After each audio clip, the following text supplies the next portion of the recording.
Here we go. Okay, welcome everybody, and thank you for joining us today on a very special occasion, our first ever Future of Business event, hosted by JIBS alumni with the lovely appearance of three top-tier professors from Jönköping International Business School. We have in order Marcela Ramirez-Passilas, Anders Melander, and Massimo Bau. And a warm welcome to all three of you. Hello. Thank you. Hello. So, as mentioned, we are very happy that you could join us today, and we are discussing the future of business. What are the things that will shape the future of business as we know it? What are the things that we expect? What have you already observed? And as the viewers of this will already know, each one of you has recorded a special video on this subject coming from your field of experience and excellence. So first of all, I'd like to, and just as an introduction, my name is Nikolai Nikolov. I'm the chairman of the JIBS Alumni Association. And this event has been largely organized and planned with the help of my fellow board member, Viroy, who has put a lot of time into setting all this up. So to start things off, we have prepared a question to each of you, just as a follow-up to your videos. And Marcela, if it's okay with you, would like to start.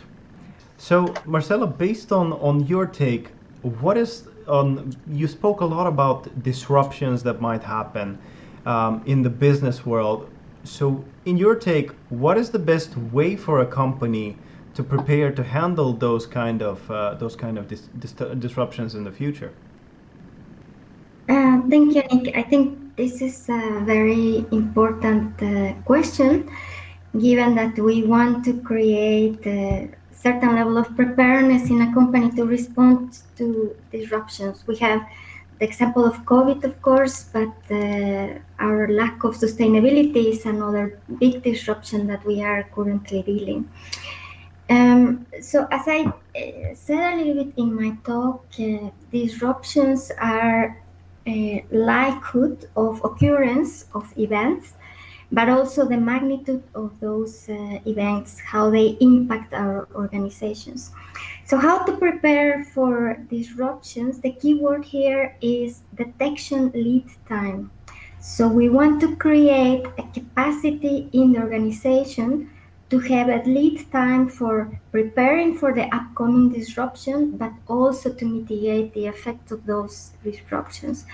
So the key issue is how to create this detection lead time in the organization so that we can foresee that it's coming and we can start thinking on ways on preparing for it. So in other words, how do we create time, warning time, to prepare for a disruption is essential. And there are ways of creating this detection lead time. First of all, it's important to have in the organization a person or a team that is dedicated part of its time to read the environment, to be able to detect those potential disruptions. And there are different types of disruptions. We can think about, for instance, disruptions connected to weather, disruptions connected to occurrences in our supply chain. We can think about disruptions connected to sustainability issues and so forth. So this team or this person that is dedicated to foresee these disruptions can start monitoring the weather, for instance, tracking the news, using sensor data to start reading signals of changes that are coming, but also work more directly with monitoring the supply base, which includes, for instance, you know very much about is visiting suppliers to be able to read how they are doing, to in a way be more alert on potential deceptions, potential irresponsibilities, but also understand the environment. In some organizations, I read that, for instance, they have this checkup list, monitor checkup list that they review in a systematic manner every certain amount of time, and that seems to give them this detection lead time. So, in other words, one could understand this detection lead time and this whole apparatus that an organization builds as a kind of early warning system. Yes. Okay. Yeah, exactly. And so, based on the fact that you identify it in good time, you can be able to mitigate the impacts, so it wouldn't completely blindside the organization. Yeah, exactly. It's two things: is reading the environment so that you can start preparing, start activating the organization itself for the response, but also to create a way or a strategy to mitigate the effects that are coming, so that you can create a change capacity within the organization. Fascinating. Thank you very much. You're welcome. Moving on, Massimo, you spoke quite a bit about the benefits of the family business ownership structure, and that got us thinking. From your point of view, what advantages have there been to family business owners during this last year while handling this latest crisis? Thanks for this question. I think it's also very much connected with what Marcela was saying, because I think that it's very much connected with this concept of time that Marcela was mentioning before. Family business owners tend to have a longer time horizon compared to other types of ownership. This actually changed the way in which profit and losses are also perceived and seen. This changed the way in which you react to sudden shocks that might happen in your industry. This actually affected the way in which you can exercise resilience in a difficult situation. I cannot say that family firms got an advantage during the COVID situation, but definitely they played an important role for the society, for the context in which they were embedded. This is because we know that family firm in this situation has been firing less. They've been letting their employees continue working in their organization, even taking the risk that was connected with that. And this is because of the responsibility that is very much connected with this identity and this way of looking business as something that has to continue through generation, that has to be passed to somebody after. And this is not just done in terms of the single business unit, but the business and the environment in which the business is located. This kind of long-term orientation is something that is very important, and is something that I would say in general we should learn from, and also from a policymaker perspective we should protect, because the short-time focus that many financial organization has, that the stock exchange is somehow teaching us, where we see that big capital and big fortunes can be created and destroyed in a few days, even in few seconds, is actually a way that is not sustainable in the long term. It's not a way that generates value for the collectivity, but create resources that most of the time get in the hands of very few people. I think that this actually is a virtuous model of interpreting ownership and an important way to consider in the future also, because it allows to somehow alleviate the fluctuation that is created by the situation of distress that we can encounter in different moments, like has been the crisis in 2008, 2009, but like has been COVID also today. So we should most probably learn from family companies how to exercise this resilience in a way that is toward a collective good and not just an individual singular return. Mm-hmm. Very, very interesting, Massimo, and I just can't help but wonder. You contrasted the family ownership also with, like you mentioned, financial organizations and lots of big organizations. What I and probably many others have observed is there tends to be a kind of groupthink in big organizations that are quite often multinational companies. And it seems though, despite that they have different leadership groups and different management boards that are sitting in all kinds of the world, and they have their different policies on different things, when it comes to certain crisis, they all have a very similar approach. So how do you see the difference in let's say handling these kind of crises from a more, I don't know, maybe even the creativity or originality of decision making point with family ownership versus yeah, publicly owned companies, for example?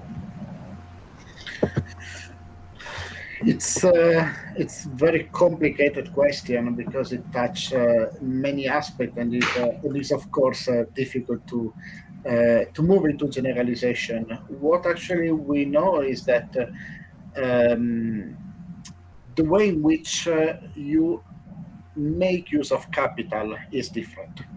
Often when we talk about family business owners, we talk about patient capital. It means that the resources get invested with a very long-term horizon, where what is important is actually to allow to reach and to fulfill goals that are not just economic goals, financial returns, but might be much broader and much more open and diverse. And where actually we have this emotional aspect that are linked with the reputation, the respect for the context, etc. There are, of course, family companies also among the listed ones, and we actually observe different patterns of behavior. And there are, of course, also virtuous companies that are not owned by family companies, but where actually we see there is that there is a much higher variability in terms of behaviors on their top managers, on their leadership teams. In that case, I think it's very much linked to the fact that once the owner is visible, once you actually know who is the owner is somehow called responsible for their choices and their behaviors. Once the owner disappear, when the market become an owner, and in that way is a way also to share responsibility for certain behaviors, we somehow have also opportunity for behaviors that might actually not be the best and most sustainable. I think that we should always ask and pretend to have responsible persons for the decisions that are taken, and this is something that has to be true for both companies that are owned by family owners, but also in general for any other company. Thank you, Massimo. That indeed was a big question, but I think you managed to boil it down in a very good way. Thank you very much. Thank you. Going on to Anders. Anders, in your talk, you focus quite a lot on going into companies, on the workforce, and the fact that a big part of the workforce is actually disengaged. So my question to you is, how do we engage this workforce? How do we challenge them enough to help them find their purpose in today's business world? Well, thank you for the question. I actually think that the answer is in the question. And in order to find your purpose, you need to be challenged.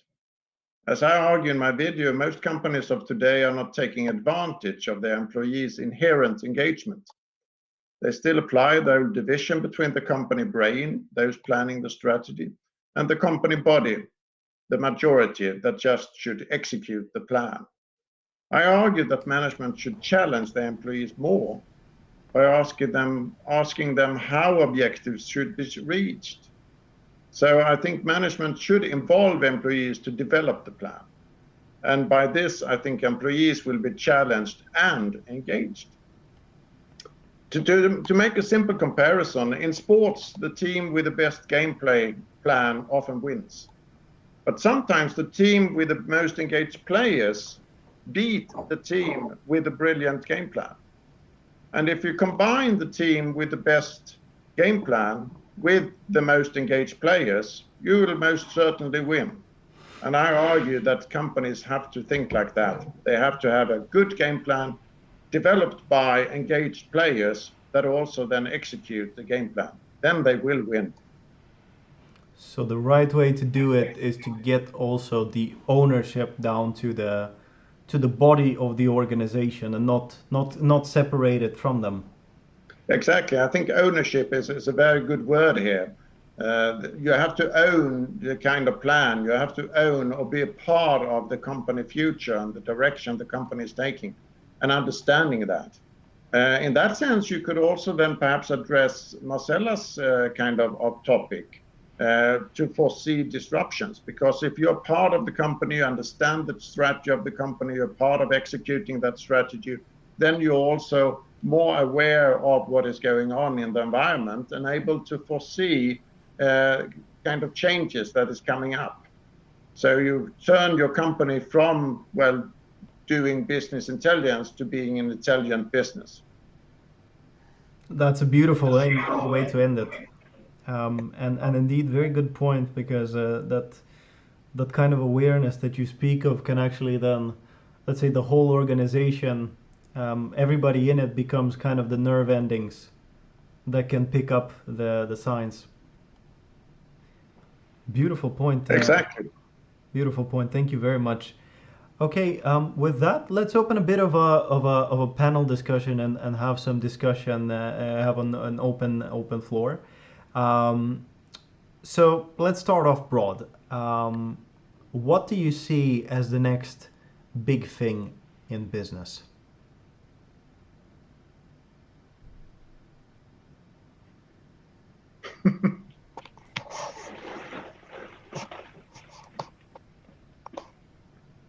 I think it's Marcela's time to start. Well, I feel that Marcela was taking us definitely to one of the next big things. That video. Yeah, I can start.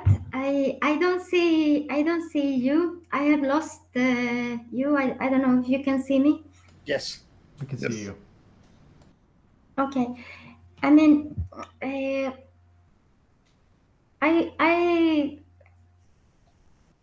I will definitely say, like, I have to answer to this question because it's a rather complex question, in the sense of the next big thing that is here and the next big thing that is coming.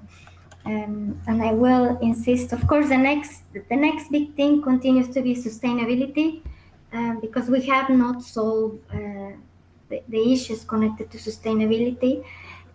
Whether if we see them from the perspective of the Sustainable Development Goal, the SDGs, there we'll see that all of those goals represent next big things that we still need to solve. No? With that said, another big thing I will say is that the transformation of the health industry, it continues to be a priority. And where we will see more in the incorporation of technology, whether if it's artificial intelligence, virtual reality, virtual distance services, new developments of services, broad and also local, community based, but also in relation to sustainability challenges.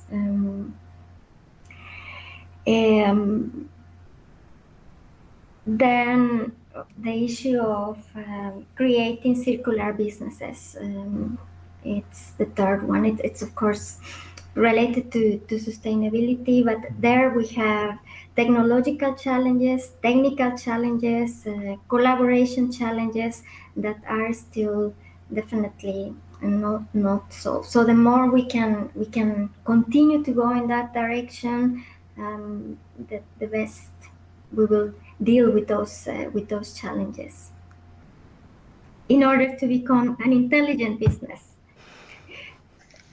That was very good, Anders.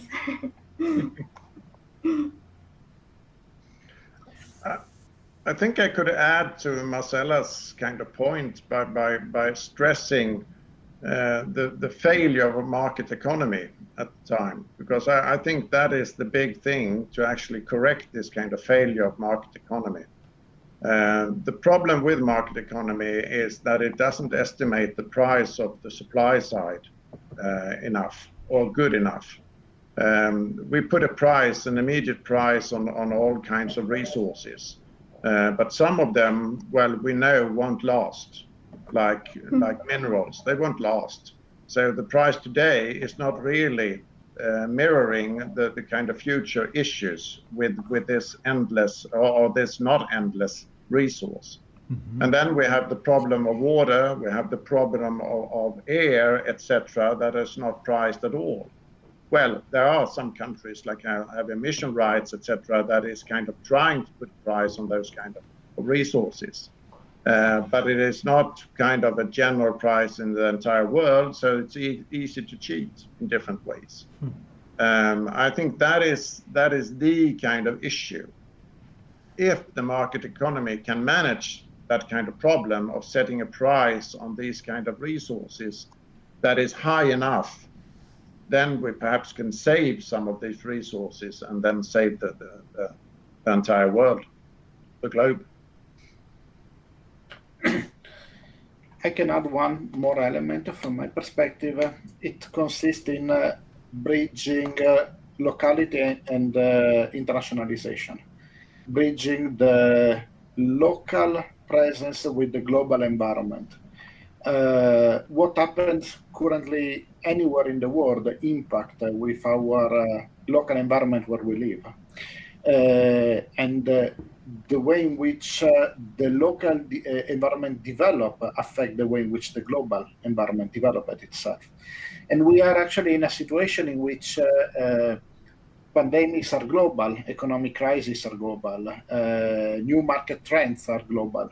But at the same time, we always need to keep in mind that what is the importance of the local context in which we live, the raw material produced next to you, the 0-kilometer farms that actually provide you the high quality food.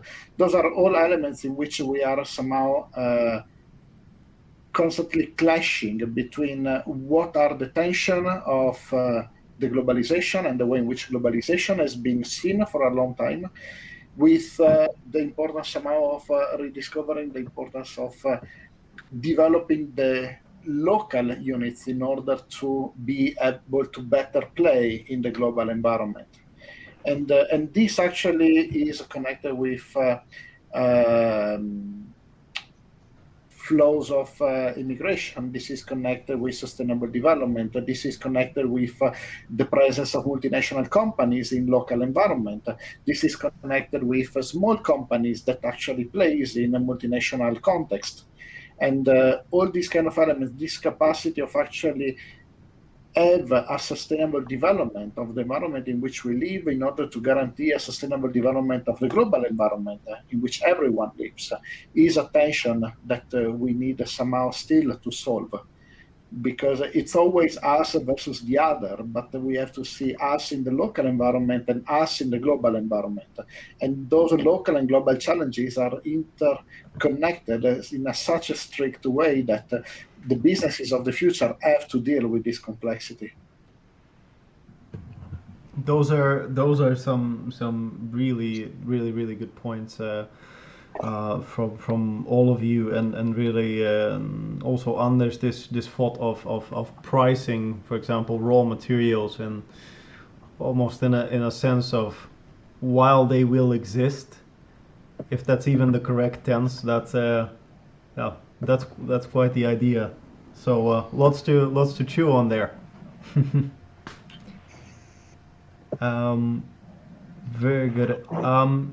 Given all these kind of tensions and these things that are either here or around the corner, how do you see the role of education and the both in the current, but let's say in the currently transforming business world?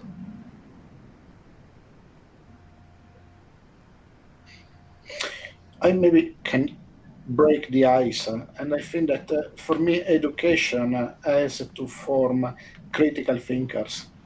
And when I say about critical thinkers, I talk about informed thinkers that are able to elaborate an opinion and that are able to defend that opinion with scientific information, scientifically sound information. I think that we are living in a society, in a context in which the opinion of anyone has the same value, independently from the validity of the information that are shared.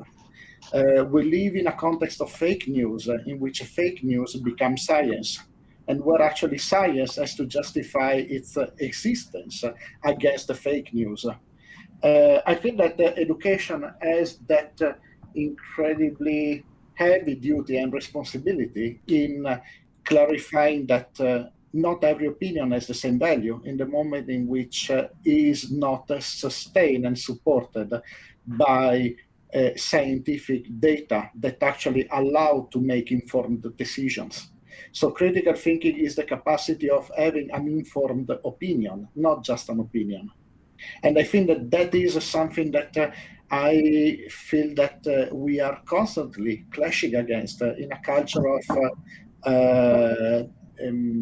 TV talks, in a culture of reality shows, in a culture where everything is linked to very little tweets full of hate. I think that we need to actually take responsibility for our opinion, but in particular being able to justify and defend them with informed elements and scientific evidence in that. So I think that the purpose of education is actually to educate to a capacity of thinking scientifically. I can just say that Massimo's just given the answer I was thinking of giving. I agree completely with your answer, Massimo. And I think that the critical thinking is under pressure all the time. It is something that has to be defended all the time because it's not easy to measure. It's not easy to measure if we educated someone in critical thinking. It's easy to measure if you learned something from the book, a textbook, and have an exam on that. But how do you examine critical thinking? It is very much more problematic, and therefore it is kind of under pressure. So I think it is worthwhile and should be defended all the time. And I think that what you're also into, Massimo, that there is the rules of the game that has to be adhered to. And critical thinking is important kind of part of these rules of the game.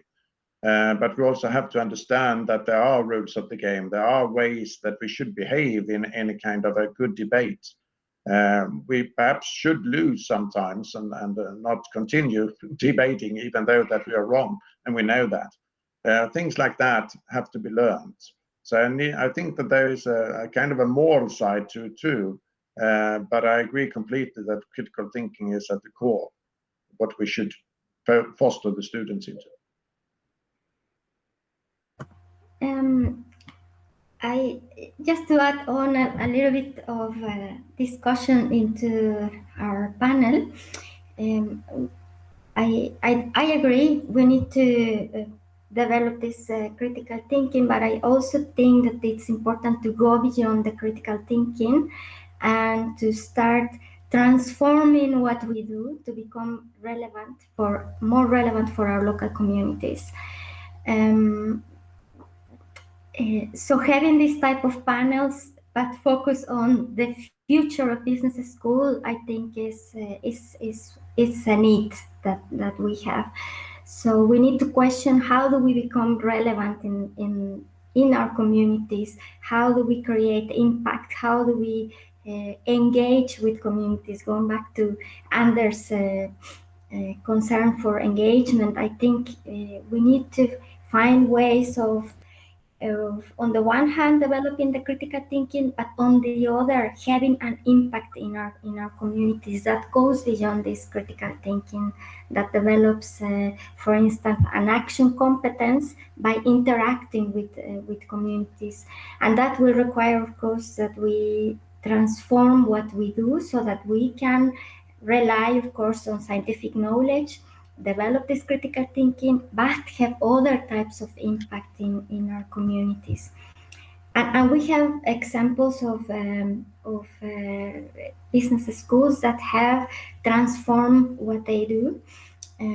So, for instance, there is a school, I think it was in Amsterdam and in the US. I don't remember the name of the state, but for instance, they have developed this business, this social enterprise, in which students are actually employed in the social enterprise as part of their studies. So on the one hand, you have faculty that goes in as mentors of students during their stays in the social enterprise that is run. But on the other hand, you have students interacting with the jobs in this enterprise and also with other actors in the community to kind of build an ecosystem. So that could be an example. I don't have the answer yet as to how this transformation should be, but definitely the discussion of becoming more relevant is important to take in. I think you make a good point there, Marcela, because critical thinking is not an end in itself. It's a mean to achieve something. And you have to know what you're achieving, because, well, just being critical, it is not achieving anything. It's just kind of questioning things. And for some, that might be an end in itself, just being question things and delay things to change. But I believe that you are into a right track there when you say that the critical thinking is actually a mean in some kind of route to develop something or an end. And I think looking with what we were saying before, we are going back to the fact that we have to be responsible owners of our activity, of our action, but more in general about the world in which we live, in the activity that we do, in the context in which we operate. And this goes very much in the psychological ownership dimension that Anders was also discussing in the video. Indeed. Yeah, very good take on this. I have another question that's more kind of based on curiosity, and it builds, I think, also around this aspect of education and critical thinking and being a well-functioning, responsible adult and business professional.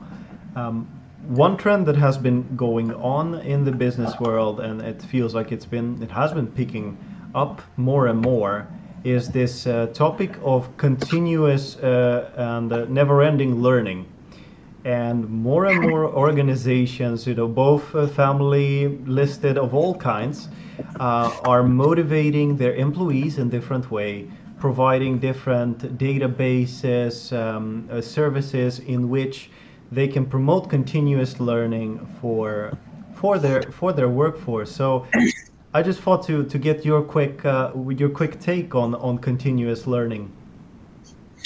I think that you are asking to very biased people, because the reason why people remain in academia after a master's degree and continue with a PhD and then become a professor is because we are never tired of learning.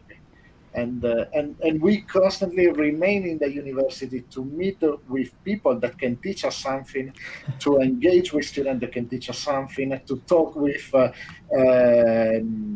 people that are actually working in different activities that teach something. So I think that is just a virtuous way, because it's the way in which you keep your brain alert, is the way in which you keep your brain awake. This is the way in which you are somehow ready to engage in a debate in any moment because you are curious about it. And I think that the way to stimulate curiosity is to be constantly exposed to new ideas, to new opportunity of learning. And if you kill that curiosity, if you kill that opportunity to develop this form of creativity, at the end you kill both the organization in which you work and the society in general.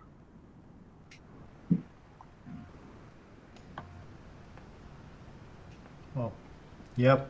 That I mean, it's interesting that you say it, but while you did mention, and I fully agree that is, let's say, the spirit of academia, it seemed to be infusing with business, because it does seem that many businesses have come to those realizations and going back to some of the points that you made earlier, both with Anders' ownership structure and Marcela's early warning and detection system, by having exactly those kind of challenged, aware, alert workforce, you do build a more engaged organization. Like you said, otherwise, yeah, probably some have seen that otherwise you kill it.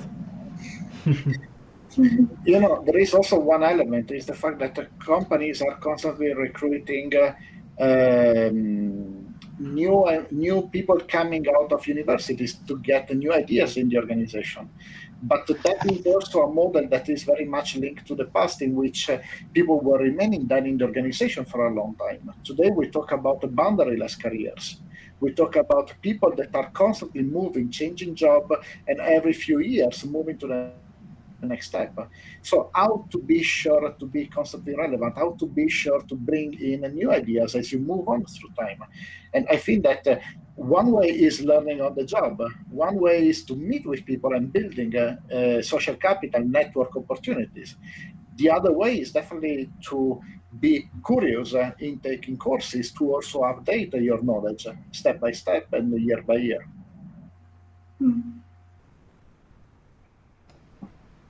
Yeah, definitely. I to elaborate a little bit on what Massimo has already said, lifelong learning it's a very important issue in the way companies have coined their competence development system. So one thing that I observed when studying Swedish multinational companies based in Mexico is that all of them have access to this 24-hour training-based online system, which is very much connected to what Massimo mentioned, this ongoing pursuit of knowledge in order to kind of enhance this active citizenship, or if we're going to call it, on the one hand, empower people to learn new things, but also to foster emancipation. So there are two things. You want to have employees that are responsible for their own learning, but you also want to create engagement, going back to what Anders introduced. You want to make people aware that emancipation is important in the sense of influencing not only their own situation, but the situation at hand in their societies.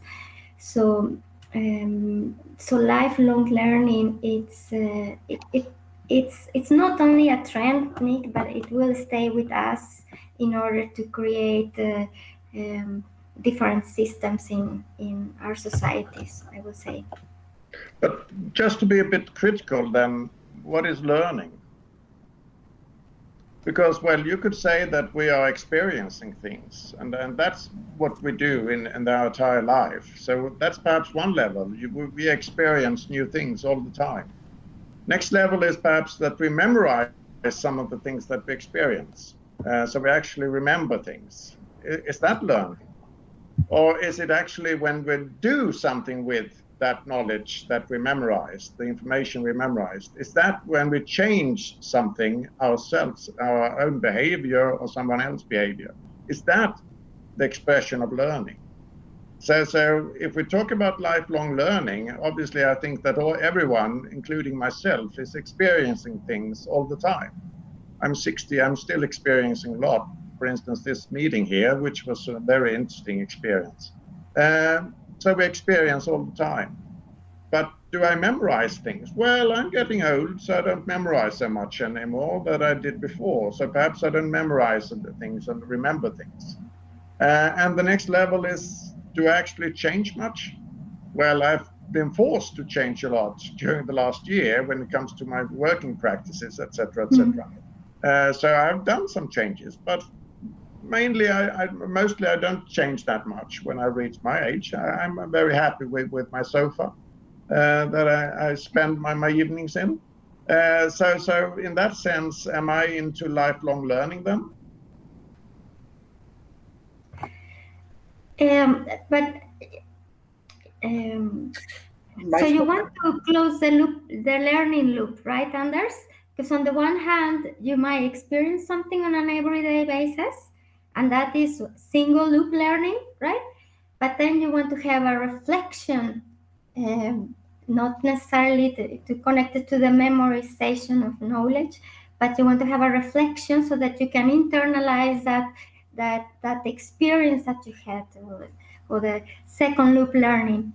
And then you want to create a collectiveness in that kind of individual experience, reflective experience, to share that kind of insights with the community in the company, or a sort of community, in order to have this closing the learning loop, right? And with that, guaranteeing that there is actually a learning. No? I think that there is two keywords maybe that we can use. One is activation and the other one is engagement. You can stay on your couch and watch a documentary from Discovery Channel for 8 hours a day for an entire week. At the end of, after 5 days, you have watched 40 hours of documentaries, and good with math. And you have listened and everything got out of your ear. And there had been no activation and no engagement with that. You know me, Massimo. No, I know you don't do that. That's why I say that. So I think that learning is an activity, and being an activity has to be done actively, not passively. Mm-hmm. And passively you don't learn. Passively you can absorb something, but what remain might be very little. And in that sense, I think that when we talk about lifelong learning, lifelong include this concept of passage of time, but it's important that we consider that as an active way of investing the time, making use of that time, with the ultimate purpose that Marcela was mentioning of aiming for a change. So today I was listening to a thesis that was defended at another university, written at Scania with 50,000 employees. So if everyone out of those 50,000 were trying to change things, would that work out? That actually is a question about what space the organization gives for a change. On the other side, I think that every employee can maybe act in a form of little change. And when you put all these little changes together, you technically have the Kaizen, not? Right. So there has to be a system. That's what you're saying, Massimo, to take care of all this engagement and this kind of learning that goes on, if we have a lifelong learning kind of style. To activate it also. Yeah. To activate. And of course, to make use of it. Then the question is then, is this an individual level or is it an organizational level? Because you learn for yourself, but then the organization can take advantage of your learning. And at the societal level, all the society evolve and develop when all the individuals in the society learn and make use of that learning. There is nothing worse than turn off the brain and just accept that things happens around you. And I think that unfortunately we often see that is the case in many occasions. It's a very interesting discussion, and I actually think it's that perhaps none of us really has the answer, because I do feel that from let's say an embedded part in business, I do recognize what Anders is describing. And if you do take a large organization which has the organizational dedication to lifelong learning, first of all, it's highly unlikely that you will get 100% of the people involved to really take that active approach that Marcela and Massimo are describing. And there will be an amount of people that it comes through here and goes out there. And the thing is, it's hard to say whether or not that is not, still a good thing, even though not everybody is engaged, because you're going to need that. You're going to have the active learners that will be a subset of that big population. But if some, like Anders said, are just forced to just change a little bit and hang with the latest updates, so to say, but not go all the way in learning, that might still be better than nothing at all.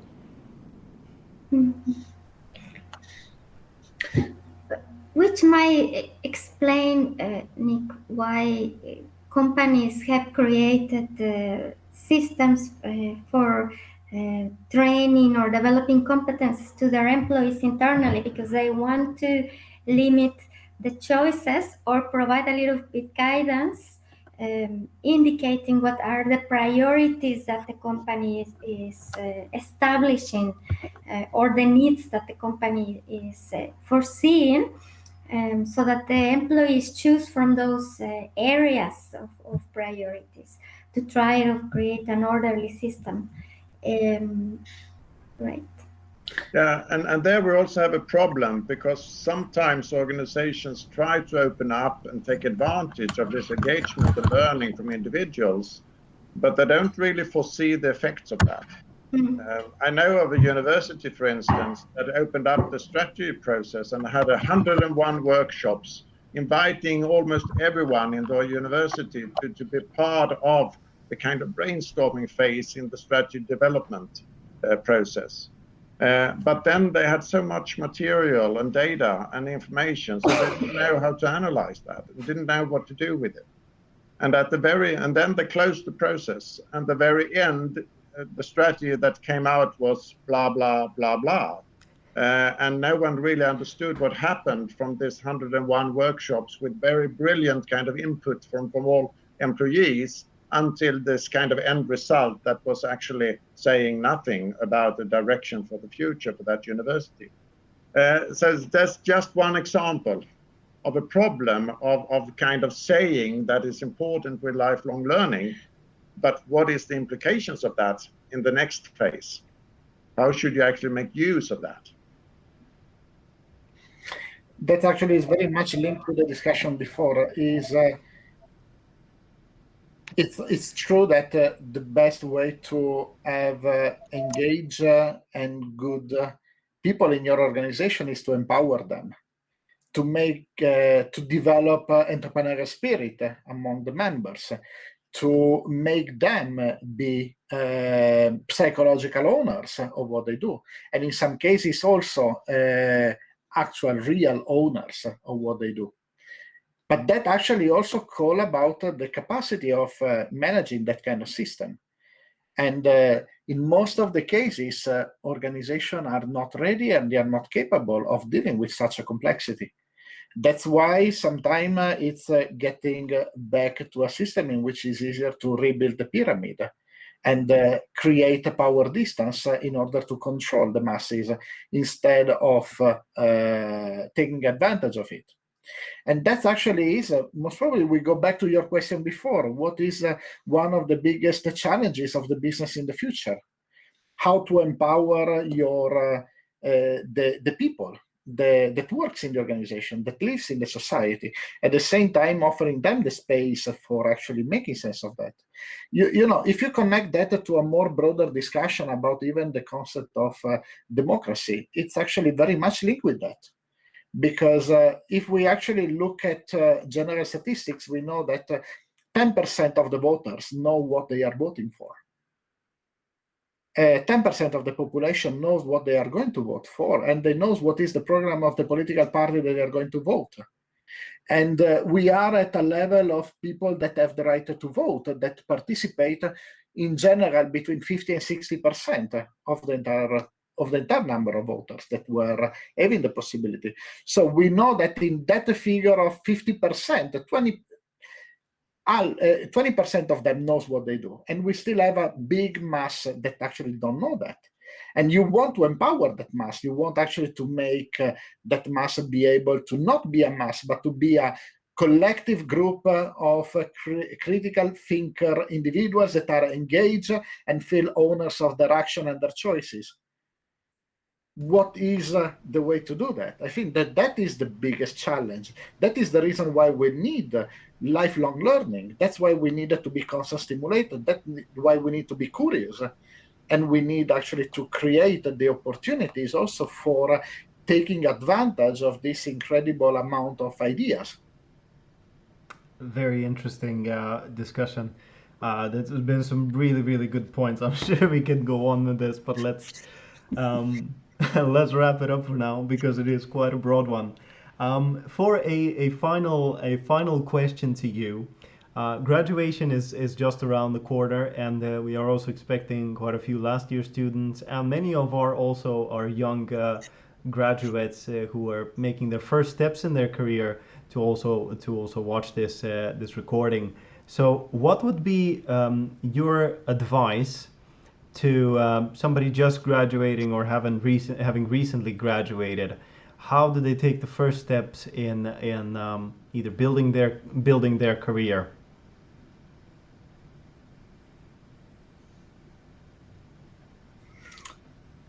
That is the moment in which we remember all the different speeches of Steve Jobs, etc., right? If that helps.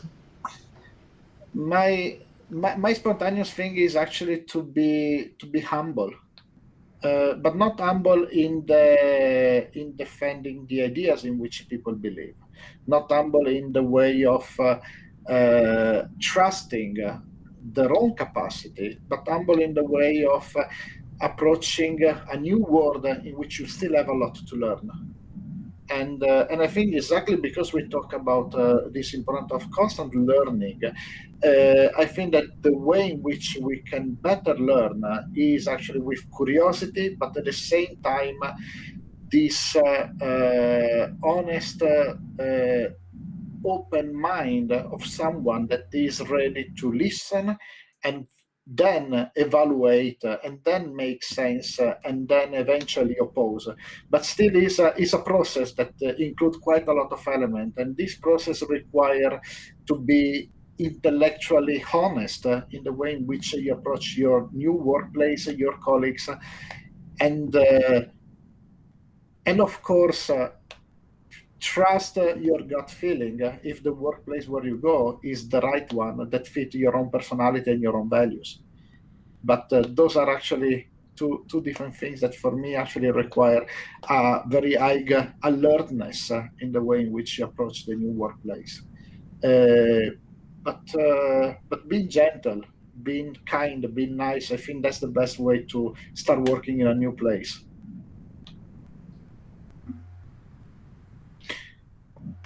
Marcela? Anders, please, Anders. Okay. Well, in line with Massimo, I'd say that the newly graduates, they should experiment. They should actually, they're in time of their life when you actually don't have that much to lose. So experiment, dare try out new things. But do this in a controlled way. Spend time on controlled experiments. Think about what is the things, the kind of outcomes that could come out of this experiment. Perhaps trying out a new employment or whatever it could be. What is the kind of outcome that you're expecting from this kind of experiment? What is the current condition? And then evaluate what happened, why did it happen as it did, etc. That is controlled experimentation. And from controlled experimentation, you can learn. And then you can continue with a new experiment. And you could then try out a new employment, for instance, or whatever you kind of get into. But try to be systematic in the sense that you evaluate what could be the possible consequences, what is the kind of resources you use, what is the current condition, and see what happens, because that is how you learn. If you just experiment, if you just go out there and try to do things, and then you just stumble on, you never learn. And learning, I think, is essential for you to end up in a very good way or in a very good place later on in life. But start on experimenting. Thank you. To elaborate on what Anders said, I think experimentation is very important. Very well said, Anders. I will advise future graduates to start shaping up their CVs. It is important to improve the presentation of yourself. So it's not enough to say, I have a degree on international management or marketing management, for instance. Look upon your course curricula and use those courses which are hot, like definitely courses on sustainability, put them up front because you want to show that you have an area of expertise and of interest. So to create engagement, if we follow on Anders' line of discussion. So if we know that engagement is a scarcity, so companies want to see engaged collaborators. The second thing I will say in this process of shaping up your CV, emphasize your complex problem solving skills, because that's something that, for instance, we work a lot at in JIBS. We ask students to solve different problems throughout our courses. Virtual collaboration, it's also another important skill that that the students practice during our education. And then probably bring social media skills. I think graduates are much better than us faculty in handling social media, and that's a skill that is needed in a time of distant working. And then finally build networks. In order to find a job, you need networks. Jobs comes through networks. So start engaging in those networks that could give you access to the job that you are looking for. Yes, those three will be my advices. Shape up your CV. Use your hot courses or the courses that you are most passionate about. Build skills or state the skills that you want to be recognized for and rely on them. Thank you all very much. And just a quick note there on what you last said, Marcela. In terms of building the networks, that's exactly where we at the JIBS Alumni come in, with a global network of more than 7,000 JIBS alumni, and a quite broad range of also programs where we can also help young graduates navigate their way in the business world. So to conclude, I'd like to thank all of you for this session. It's been extremely giving, and this has been also a learning experience for myself. Not just memorizing them. Okay. Thanks to you, Thank Nick, you. for the invitation. It was was a very pleasure. nice and And engageful. thanks for moderating. You did a very good job. So I enjoyed this session. I'm very glad to hear that. Thank you very much.